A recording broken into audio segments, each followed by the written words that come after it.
السلام علیکم ناظرین اس ایپیسوڈ کے آغاز میں آپ دیکھیں گے کہ نعمان اپنے سپاہیوں سے کہتا ہے سرداران کے بیٹے عثمان کے حوالے کر دو اور ترگت کو باندھ دو، ہم جا رہے ہیں۔ پھر عثمان صاحب کے سپاہی سرداران کے بیٹوں کو کھول دیتے ہیں جبکہ ترگت صاحب کو منگولوں کے اڈے پر باندھ دیا جاتا ہے۔ پھر عثمان صاحب ترگت صاحب کے قریب آتے ہیں۔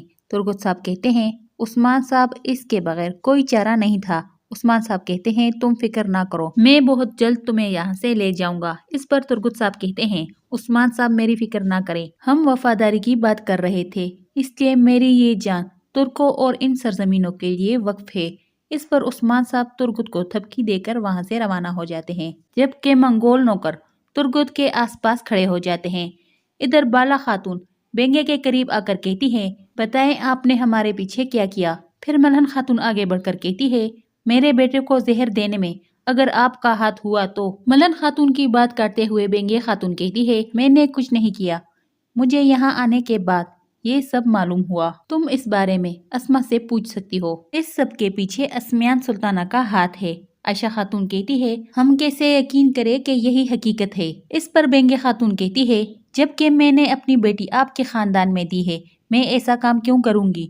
جب میں نے آپ کے خلاف کام کرنے سے انکار کر دیا تو اسمیان سلطانہ نے اسما کو آپ کے خلاف استعمال کیا۔ کیا آپ کو نہیں لگتا کہ زہر دینے کے لیے وہ کسی اور کا بھی استعمال کر سکتی تھی؟ اس پر ملہن خاتون کہتی ہے چلے مان لیتے ہیں زہر کے معاملے میں آپ کا کوئی ہاتھ نہیں، لیکن باقی معاملات میں آپ نے ان لوگوں کا ساتھ دیا، فریق، اولوف اور اسمیان سلطانہ کا ساتھ دیا۔ آپ اسمیان کے ساتھ بیٹھ کر اسے لوگوں کو زہر دیتے ہوئے دیکھتی رہی۔ پھر بالا خاتون کہتی ہے جب آپ نے دیکھا کہ انہوں نے میرے بابا کو زندان میں ڈال دیا تو بینگے خاتون بالا خاتون کی بات کرتے ہوئے کہتی ہے کیا آپ کو لگتا ہے کہ میرے پاس کوئی اور راستہ تھا بالا خاتون؟ اسمیان سلطانہ عام لوگوں کی طرح نہیں ہے، کسی کو بھی مصیبت میں ڈالنا اس کے لیے بہت ہی آسان ہے۔ اس نے مجھے میری بیٹی کی جان کی دھمکی دی، کیا آپ سمجھتی ہے کہ میں اپنے بھائی کے قاتلوں کے ساتھ تعاون کروں گی؟ میرا خاندان آپ کے خاندان کی طرح مضبوط نہیں ہے، میرے خاندان کی بقا مجھ پر ہی مؤثر ہے، میں اپنے خاندان کا خود ہی خیال رکھتی ہوں۔ اب آپ کہیں گی کہ کیا مجھے اپنے کیے پر پچھتاوا ہے؟ ہاں مجھے ہے، لیکن اس کے سوا میرے پاس کوئی اور چارہ نہیں تھا۔ بینگے خاتون رکنے کا نام نہیں لیتی اور مسلسل بولے چلی جاتی ہے۔ آخر کار ملہن خاتون اس کی باتوں میں آ جاتی ہے اور کہتی ہے اس وقت کے لیے صرف اسما کو سزا دی جائے گی، اس نے میرے بیٹے کو زہر دیا، اس لیے اس کی سزا تو ضرور ہوگی۔ اس پر بینگے خاتون کہتی ہے اسما بے قصور ہے۔ اس کے ساتھ ہی بینگے خاتون اسما کے قریب آ کر کھڑی ہو جاتی ہے اور اسما کا ہاتھ پکڑتے ہوئے اسے کھڑا کرتی ہے اور کہتی ہے اصل قصوروار میں ہوں۔ اسی لمحے دروازہ کھلتا ہے اور اسما کا بھائی اندر داخل ہوتا ہے۔ اسما کا بھائی اندر آتے ہی اسما کے ساتھ لپٹ جاتا ہے، اسے دیکھ کر اسما بہت خوش ہوتی ہے اور زاروں قطار رونا شروع کر دیتی ہے اور اپنے بھائی کو بار بار چومتی ہے۔ بینگے خاتون کہتی ہے اسما نے یہ جرم میری وجہ سے کیا ہے، اس کی جگہ سزا مجھے دی جائے۔ ملہن خاتون کہتی ہے اس کے بارے میں ہم بعد میں بات کریں گے۔ دوسری جانب سوغوت کا منظر دکھایا جاتا ہے جہاں پر سلطانہ جلالی سے کہتی ہے عثمان تمام سرداران کو اپنے پاس جمع کرنا چاہتا ہے لیکن میں ایسا نہیں ہونے دوں گی۔ اس پر جلالی کہتا ہے جیسے آپ کا حکم والدہ سلطانہ۔ پھر جلالی پریشان ہوتے ہوئے پوچھتا ہے ہم نعمان کو کیسے روکیں گے والدہ سلطانہ؟ اس پر سلطانہ کہتی ہے نعمان کو کوئی بھی نہیں روک سکتا، اس لیے میں کونیا سلطان علاؤدین سے امن کی بات کرنے جا رہی ہوں۔ اب اس سرزمین کی قسمت سلطان علاؤدین کے فیصلے پر منحصر ہے۔ پھر سلطانہ کونیا کے لیے بگھی پر سوار ہوتی ہے۔ ادھر عثمان صاحب سرداران کے بیٹوں کو لے کر ینی شہر کی جانب رواں ہوتے ہیں جبکہ دوسری جانب اولوف اپنے سپاہیوں کے ساتھ آگے کی جانب بڑھ رہا ہوتا ہے کہ سامنے سے فریق آ جاتی ہے۔ فریق کو دیکھ کر اولوف بہت ہی خوش ہوتا ہے اور اس کے پاس جا کر اسے گلے لگا لیتا ہے۔ جب فریق دیکھتی ہے کہ اولوف بہت زخمی ہے تو وہ بہت پریشان ہو جاتی ہے۔ اس پر اولوف اسے حوصلہ دیتے ہوئے کہتا ہے تم پریشان نہ ہو، میں ان سے بدلہ ضرور لوں گا۔ اس کے بعد فریق فرودی سے ملتی ہے۔ اولوف پوچھتا ہے تم وہاں سے کیسے بچ نکلی؟ اس پر فریق کہتی ہے چلو رستے میں بات کرتے ہیں، سونا عثمان کے لیے سونا بہت اہم ہے، ایسا میں نے سنا۔ اس پر اولوف حیران ہوتے ہوئے پوچھتا ہے کیوں؟ عثمان کے لیے سونا اتنا اہم کیوں ہے؟ اس پر فریق کہتی ہے میں اور کچھ نہیں جانتی لیکن وہ سب بہت گھبرائے ہوئے تھے، ہمارے لیے وہ سونا حاصل کرنا بہت ضروری ہے۔ جبکہ الچچک کی جانب سے بھیجے ہوئے سپاہی